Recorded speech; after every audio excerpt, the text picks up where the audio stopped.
Imagina só, você nasceu num país pentacampeão do mundo, celeiro de craques como Zico, Pelé, Garrincha, Romário, entre tantos outros, que é conhecido como o país do futebol. Mas você decide torcer para o maior rival dele. No, God, please, no! No! Dá pra entender isso? Então vem aqui comigo pra gente entender junto por que hoje existem tantos brasileiros torcendo pra Argentina. Fala galera, meu nome é Theo Carvalho e esse é o primeiro vídeo do canal Joga Sério, um canal que eu e meu fiel escudeiro João Manuel, o editor, criamos para debater e trazer entretenimento sobre esportes aqui no YouTube. O tema de hoje é bem polêmico e gera muitas discussões, tanto dentro da internet quanto fora dela. E no final das contas acaba sendo um duelo de gerações. Afinal, há algumas décadas atrás, era muito incomum o comportamento de um brasileiro decidir torcer para a Argentina. Então nesse vídeo você vai ficar aqui com a gente para a gente destrinchar juntos os motivos pelos quais os brasileiros hoje, Alguns deles não têm a menor vergonha de torcer para a Argentina, que é o maior rival do Brasil. efeito Lionel Messi. E é claro que um dos principais causadores desse movimento é Lionel Messi, um dos maiores jogadores não só da sua época, mas de toda a história do futebol. Com 8 bolas de ouro no currículo, 6 chuteiras de ouro, 4 Ligas dos Campeões, 10 campeonatos espanhóis, uma Copa do Mundo, 2 Copas Américas, entre tantas outras conquistas que o fazem não só o jogador mais vitorioso da história do esporte coletivamente, mas o mais vitorioso da história do esporte individualmente também. Então, galera, é natural que um jogador como o Messi, um jogador tão dominante assim, seja uma influência muito grande para os amantes do futebol, principalmente para aqueles mais jovens que começaram a acompanhar e entender melhor sobre o esporte depois que o Messi começou a jogar. E somado a isso, o Brasil perdeu muito espaço no protagonismo do futebol mundial. O que fez com que a gente tivesse gerações com percepções muito distintas do futebol brasileiro. Entre 1997 e 2007, por exemplo, dos 11 prêmios entregues da Bola de Ouro da revista France Football, 5 foram para o Brasil. 2 vezes para Ronaldo, uma para Rivaldo, uma para Ronaldinho Gaúcho e outra para Kaká. E entre 2008 até os dias atuais, nenhum brasileiro voltou a vencer o prêmio, enquanto Lionel Messi venceu simplesmente 8 vezes e o português Cristiano Ronaldo 5. Ah, Theo, mas a bola de ouro não vale, tem que ser o prêmio da FIFA. Então vamos lá. Levando em consideração o prêmio da FIFA, nesse mesmo recorte de tempo, o Brasil ganhou até mais vezes, com um prêmio a mais para Ronaldinho Gaúcho. A única diferença é que no recorte atual, o Brasil tem um prêmio dado a Vinícius Júnior no ano passado. Portanto, rapaziada, fica claro que apesar do Brasil ter sim revelado grandes nomes para o futebol mundial e tudo mais, eles não foram capazes de superar os principais nomes de suas eras. O que chegou mais perto disso foi o Neymar, e não à toa a gente vê uma mobilização muito grande para torcer pela seleção brasileira, para torcer justamente para o Neymar. Então, para uma pessoa como eu, que nasceu em 2001 e começou a entender melhor sobre futebol ali com 6, 7 anos, o principal jogador do mundo era argentino. E antes que você venha aqui comentar que o Cristiano Ronaldo também tá nesse bolo e que ele também rivalizou com o Messi durante tantos anos, a lógica é a mesma. Só que aqui a gente tá falando de outro país, tá falando de Portugal. Afinal, a gente vê muitos brasileiros torcendo para Portugal justamente pela identificação com Cristiano Ronaldo. Momento das seleções. Enquanto Lionel Messi desfilava o seu futebol pela Europa e convertia brasileiros a torcerem pela Argentina, a falta de protagonismo dos brasileiros no futebol mundial acabou certamente impactando a seleção brasileira, que não vence uma Copa do Mundo há 23 anos e ano que vem, na próxima Copa, vai chegar ao seu maior jejum de 24 anos. Enquanto quem nasceu nos anos 80 e 90 viu na sua juventude o Brasil ser bicampeão do mundo em 94 e 2002, vice-campeão do mundo em 98 e tricampeão da Copa América em 97, 99 e 2004, quem nasceu nos anos 2000 viu o Brasil ganhar a Copa das Confederações em 2009 e 2013 e 2 Copas Américas em 2007 e 2019.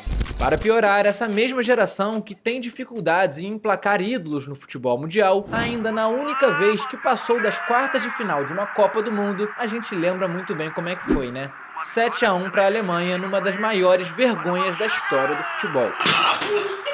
Eu não aguento mais! E como se não pudesse piorar, essa geração ainda tem que lidar e acompanhar com a Argentina, liderada por Lionel Messi, viver uma das fases mais vitoriosas de sua história. Nos últimos anos, os nossos hermanos ganharam 2 vezes a Copa América, uma finalíssima, uma Copa do Mundo, numa fase que começou justamente contra o Brasil na Copa América de 2021, que os argentinos acabaram derrotando os brasileiros por 1-0 com gol de Di Maria, no que encerrou o jejum de 28 anos da Argentina sem conquistas. E as derrotas para a Argentina não param por aí, infelizmente, para o nosso futebol. Afinal, a gente acompanhou recentemente nas eliminatórias para a Copa do Mundo de 2026, o Brasil sendo derrotado para a Argentina novamente no Maracanã, novamente por 1-0, no que marcou a primeira derrota do Brasil em casa na história das eliminatórias. E no duelo de volta na Argentina, em Buenos Aires, acho melhor a gente nem lembrar como é que foi, né? 4-1, fora o baile e pior, sem Lionel Messi. Rapaziada, então assim, é muito fácil uma geração apontar o dedo na cara da outra falando você pode ou você não pode torcer pra esse ou pra aquele, quando uma geração é recheada de vitórias, conquistas e tudo mais, enquanto a outra é recheada de fracassos e derrotas marcantes. O jeito argentino de competir. Eu confesso que esse motivo eu não vi tantas vezes sendo utilizado como argumento para brasileiros que torcem para a Argentina, mas de fato existem várias coisas no futebol argentino que são invejáveis e que a gente tem muito que aprender com. A começar pela torcida, já que a Argentina tem possivelmente uma das torcidas mais apaixonadas por seleções que o mundo já viu. Realmente a impressão que a gente tem é que os argentinos têm a seleção como um clube, que eles torcem, dão a vida e fazem de tudo para apoiar até o final. No Brasil, por exemplo, nós temos o movimento verde e amarelo, que faz a sua parte, vai até os estádios, cria músicas novas, mas que tem muita dificuldade de engajar com os próprios brasileiros e, vamos ser sinceros, não empolga tanto assim, né?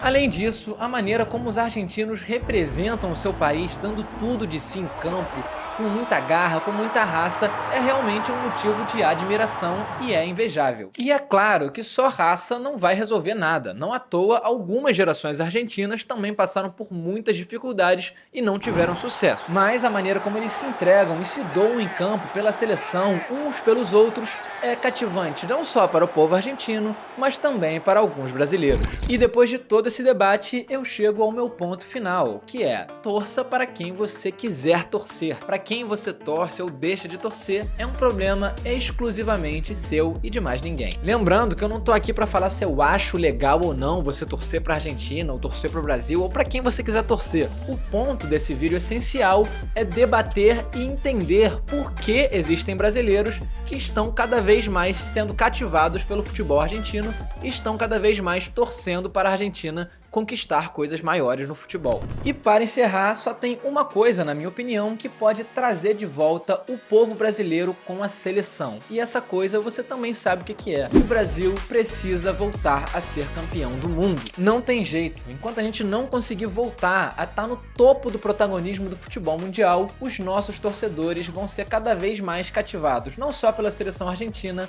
mas para várias outras seleções. E ano que vem é ano de Copa. E assim como em 94, a Copa do Mundo será novamente nos Estados Unidos da América. Na época, o Brasil passava pelo mesmo jejum de 24 anos sem conquistas, mas nós derrotamos a Itália na final, o Galvão gritava "é tetra" e todo mundo era feliz. E aí, na sua opinião, será que o Hexa vem no ano que vem? O Brasil volta a vencer uma Copa do Mundo e conquista finalmente a sua 6ª estrela? Ou será que vai sobrar pros caras de novo? E se você chegou até aqui, muito obrigado pela sua audiência. Deixa o seu like, se inscreve no nosso canal porque isso ajuda muito, ative o sininho e comenta aqui embaixo nos comentários que outros tópicos vocês gostariam que o Joga Sério trouxesse para esse formato de vídeo. Tamo junto, rapaziada, é nóis! Eu já sei, tive uma ideia. Esse daqui, vou regravar. E aí, na sua opinião, o Hexa vem no ano que vem? Ou vai sobrar para a Argentina? Aí eu apareço com a camisa. Aí, filho da No fim do vídeo. Enganado, filho.